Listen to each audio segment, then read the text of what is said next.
When you stand here, time changes.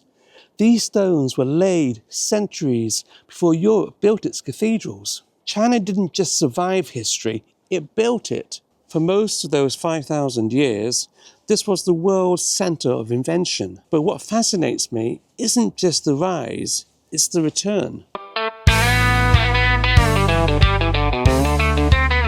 Because I'm standing here at 56, trying to figure out my own reinvention, looking at a civilization that's done it multiple times across millennia. The Han opened the Silk Road, the world's first global supply chain.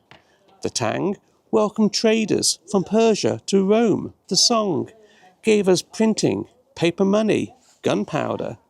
The Ming sailed fleets across the Indian Ocean when Europe was still fighting over maps. Imagine being that far ahead, then watching the world catch up. For centuries, if you wanted the latest technology, the finest silk, the most advanced medicine, you came here. China wasn't just successful, it was the definition of success. But then came the pause. Centuries of looking inward while the West industrialized. The mantle passed to Britain, to America. Every great story needs that chapter, the one where you lose your way. Maybe you know that feeling. You had your moment, your career, your peak, your time when you were the go-to person, when you were leading, innovating, making things happen. And then life shifted. The world moved on, younger people took over. It's like youth and midlife. In our early years, we were bold and inventive. Then we slow down, protect what we've built.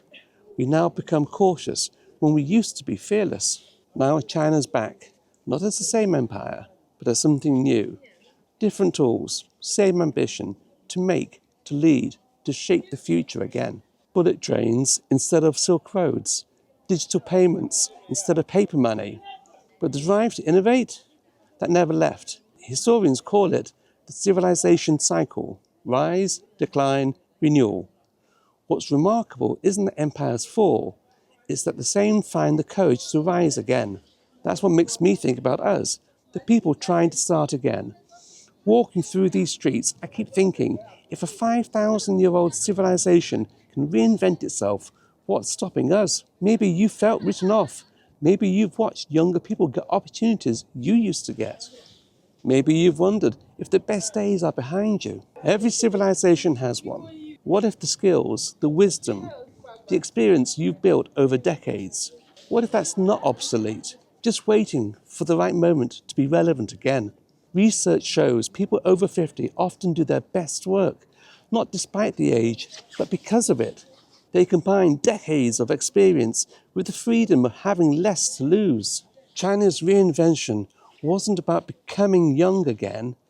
It was about taking 5,000 years of accumulated wisdom and applying it to a modern world. The infrastructure knowledge from building the Great Wall applied to high-speed rail.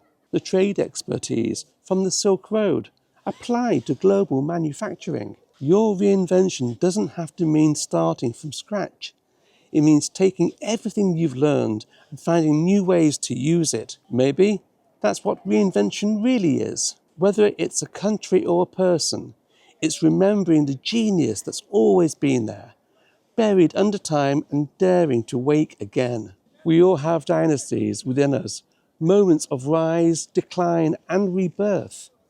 The trick is not to fear the quiet centuries in between, because if China can do it after 5,000 years, maybe we can after 50. Cheers. Empower over 50 now. Stand up tall and take your bow. Feel the rhythm, feel the power. This is your triumphant